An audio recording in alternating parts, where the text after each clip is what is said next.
Assalamualaikum warahmatullahi wabarakatuh. Bertemu lagi dalam materi PIBP kelas 3 pelajaran 2 mengenai senangnya belajar surat An-Nasr bersama Ibu Siti Rohmah Kurniasih SPD.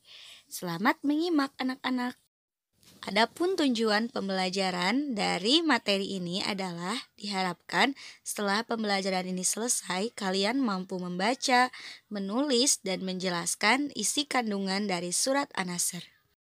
Sebelum kita memulai kepada materi inti, coba Ibu akan tes terlebih dahulu.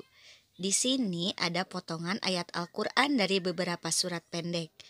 Yang pertama berbunyi wal 'ashr. Yang kedua minal zinnati wan nas. Yang ketiga lam yalid wa lam yulad. Yang keempat maliki yaumiddin. Yang kelima idza jaa nasrullahi wal fath. Nah, coba anak-anak perhatikan dengan seksama potongan ayat tersebut. Kira-kira yang pertama itu surat apa ya? Ya, betul, itu surat Al-Asr. Terus, yang kedua, surat apa ya? Ya, betul, itulah surat An-Nas. Coba perhatikan yang ketiga. Yang ketiga surat apa? Yap, pinter, itulah surat Al-Ikhlas. Dan yang keempat, apa ya? Oh iya, itulah surat Al-Fatihah. Dan coba perhatikan poin yang kelima. Kira-kira surat apa coba? Pinter sekali, itulah surat An-Nasr, surat yang akan kita bahas pada kesempatan kali ini.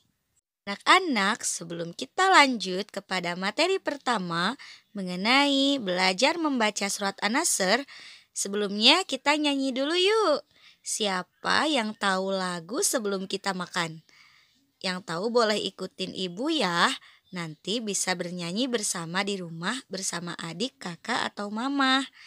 Coba kita mulai ya. 1, 2, 3. Sebelum baca Al-Quran dik, membaca basmalah dulu.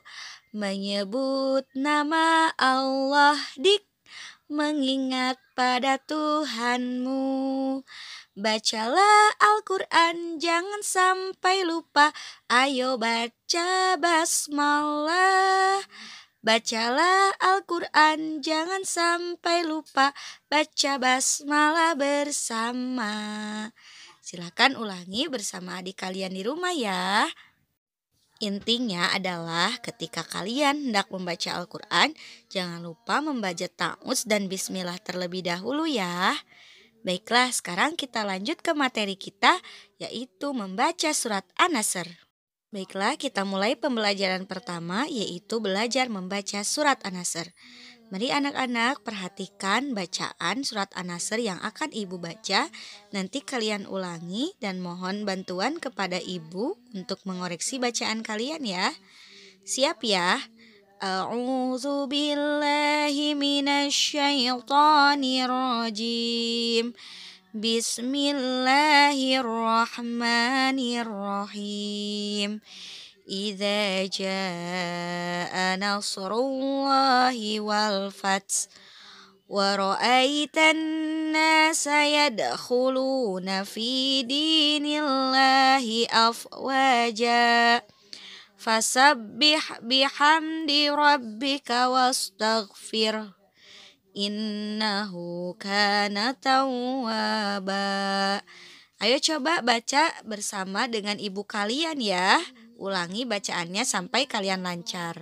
Alhamdulillah, setelah kalian sudah lancar melafalkan surat An-Nasr, coba sekarang kalian tulis surat An-Nasr di kertas dengan menggunakan spidol atau krayon ya. Kalian boleh bekerja sama dan minta bantuan orang tua kalian.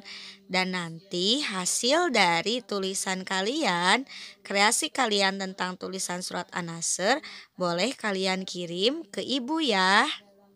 Nah, setelah kalian sudah berlatih menulis surat An-Nasr, sekarang ibu akan jelaskan isi kandungan dari surat An-Nasr. Anak-anak, surat An-Nasr merupakan surat yang ke-110 dalam Al-Quran. Dan surat An-Nasr itu hanya memiliki 3 ayat saja. Kalau kita perhatikan, nama An-Nasr diambil dari kata An-Nasr yang terdapat pada ayat pertama surat An-Nasr. Coba, masih ingat tidak ayat pertama surat An-Nasr? Ya, betul. Idza jaa nasrullahi wal fath. Nah, ternyata nama An-Nasr diambil dari ayat pertamanya, yaitu An-Nasr. An-Nasr itu artinya pertolongan. Sehingga dari surat An-Nasr itu ada beberapa pokok isi surat An-Nasr yang bisa kita teladani dan juga bisa kita ambil pelajarannya. Yang pertama, surat An-Nasr itu menerangkan bahwa suatu hari nanti pertolongan Allah Subhanahu wa taala akan datang kepada umat Nabi Muhammad. Setelah umat Nabi Muhammad mengalami kesulitan dalam menyebarkan dakwah Islam, melalui perjuangan yang sangat berat dalam menyebarkan Islam, Allah menjanjikan kepada umat Nabi Muhammad bahwa suatu hari nanti pasti Islam akan mendapatkan kejayaan dan banyak orang yang bondong-bondong masuk Islam. Dan nyata janji Allah itu pasti. Pada akhirnya datanglah peristiwa Fathul Mekah, yaitu kemenangan kota Mekah yang akhirnya memaksa orang-orang kafir Quraisy untuk masuk ke dalam agama Islam. Dan mulai saat itulah Islam berjaya di kalangan seluruh dunia. Dan tentunya banyak sekali orang yang memeluk agama Islam. Sehingga dalam ayat selanjutnya, yaitu ayat 3, Allah memerintahkan kepada kita sebagai orang beriman untuk selalu bersyukur atas kemenangan yang Allah berikan kepada umat Islam dalam melawan kekejian kafir Quraisy. Salah satu cara yang bisa kita lakukan sebagai bentuk rasa syukur kita kepada Allah, yaitu dengan kita selalu bertasbih, memuji Allah Subhanahu wa taala dan tidak pernah lelah memohon ampunan kepadanya dikala terjadi peristiwa yang mengembirakan maupun yang menyedihkan. Intinya kita tidak pernah lupa kepada Allah dan selalu mensyukuri apapun yang terjadi kepada diri kita. Bagaimana anak-anak? Sudah bersyukurkah kalian hari ini?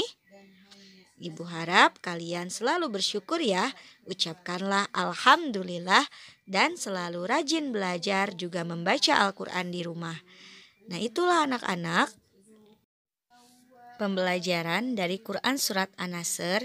Mudah-mudahan ada manfaatnya untuk kita semua. Selamat belajar di rumah ya anak-anak. Terus semangat dan jangan lupa berdoa. Semoga COVID-19 semoga cepat sirna dari kita semua. Sehingga kita bisa belajar kembali di kelas seperti biasanya. Ibu ucapkan wassalamualaikum.